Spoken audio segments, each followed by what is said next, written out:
Marijuana Prohibition, Part 5. Scott Pearce. It would be easy to speak for several hours about the profound cynicism that lies behind the modern drug war, which was started by Richard Nixon shortly after he took office in 1969. A journalist named Dan Baum told the story in all its bizarre, sorry detail in his book Smoke and Mirrors, which Little Brown published in 1996. Mr. Baum and many other journalists and commentators have explained how President Nixon wanted to find a way to get his enemies in the black activist and left-wing white counterculture without explicitly targeting them by name. As we saw a while ago, President Nixon's hand-picked committee told him to legalize marijuana and reconsider the criminal status of other drugs.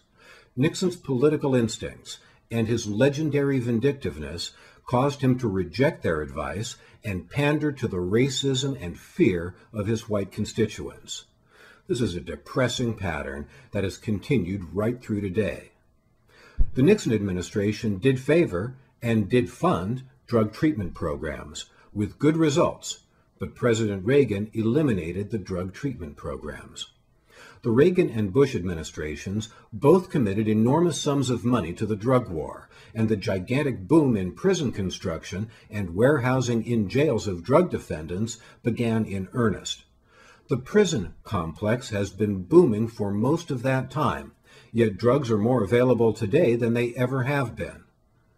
The social costs of the marijuana war go well beyond the economic price.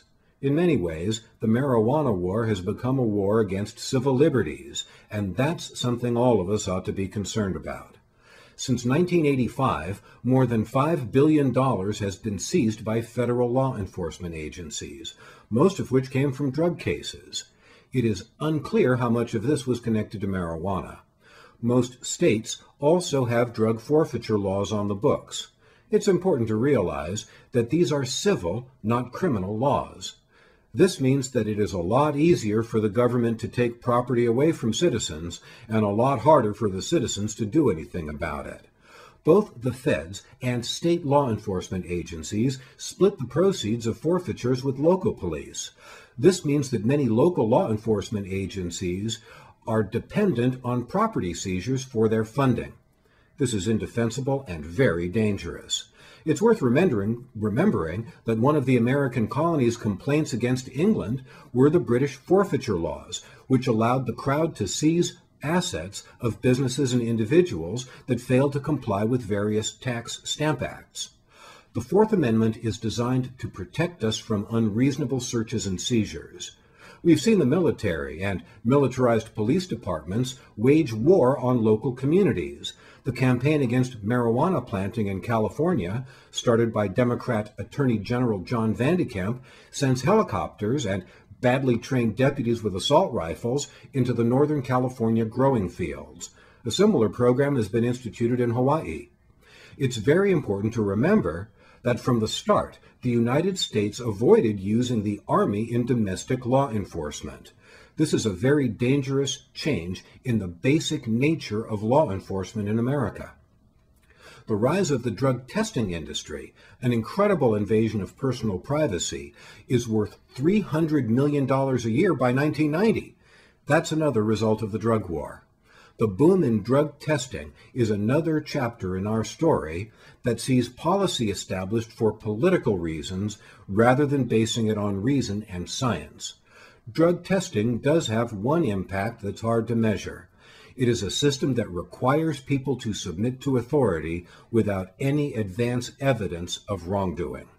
This practice is philosophically opposed to many traditional American notions of liberty. Perhaps even more problematic is the modern use of children as informants against their parents. And finally, the use of snitches to prosecute the drug war has been expanding constantly from the very opening shot of the drug war. The result of all of this is that the integrity of our system of justice is damaged. We've got a drastic inducement to police corruption, both from bribes and from the police having an economic incentive to plant evidence and perjure themselves on the witness stand. The public's faith in the fairness of the criminal justice system is at a low ebb, and the Drug Enforcement Administration has admitted staging fake seizures of huge caches of drugs, both to intimidate real dealers and to impress the public. It seems clear that the industrial uses of this plant justify large-scale cultivation of industrial hemp. It's been known for more than 80 years that hemp produces 4 times as much paper pulp than trees, and the process produces less than a quarter of the toxic chemicals that are a byproduct of paper production. The fact that hemp is such a strong plant, one that produces so much biomass, makes it an ideal source for plant-based oil and gas, thereby allowing us to become less dependent on petrochemical gasoline.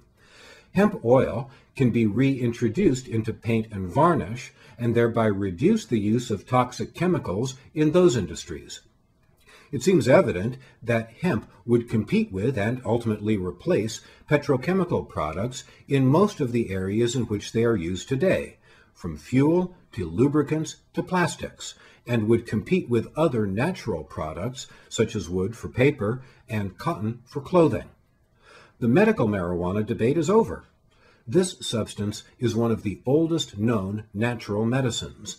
Even many folks who don't approve of recreational drug use agree that sick people ought to be allowed to smoke pot if they want to. Decriminalization is not the same thing as legalization. Personally, I never want to see advertising for marijuana, just as I object to advertising for tobacco and alcohol. I would go further in limiting the free speech rights of those who sell all intoxicants. I would forbid them from assigning brand names to their products. I would require standard plain packaging for all intoxicants.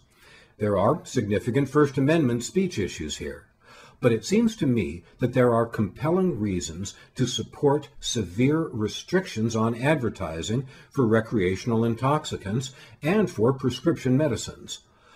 Many veterans of political activism are pessimistic. They look at the long history of anti-drug propaganda and police militarization and wonder if there's any serious chance of turning this problem around. My answer is, of course, there's plenty of reason to hope. One doesn't have to be a sentimental idealist to believe that common sense and justice will prevail, sooner rather than later. There is one great historical precedent that supports my argument that drastic change for the better is possible: alcohol prohibition. To get rid of alcohol prohibition, the Constitution itself had to be amended. This country went from being gung-ho in favor of prohibition to being solidly in favor of repeal in just a matter of a few years. The American debate over prohibition is more than 150 years old. Neither side has a monopoly on righteousness, and both sides are part of proud and vital traditions that thread their way through American history. With that said, not one single scholar defends alcohol prohibition. It is universally viewed as a mistake and a failure. Society would be a lot better off if we admitted our error and decriminalized marijuana. It's time for us to take the initiative and lead the world into an era in which natural products are favored over synthetic ones. While we're at it, let's take a look at how we regulate alcohol and tobacco and aim for a harm reduction strategy for those substances too. We don't need ads for alcohol featuring nearly naked people and talking animals, nor do we need name brands or fancy packaging. Come to think of it, do we really need any kind of advertising for any kind of intoxicant? What we need is to demand honesty and integrity from government officials who hold jobs that deal with drug policy. If we had that, we wouldn't be in this trouble in the first place. This is a production of Nuclear Podcasting.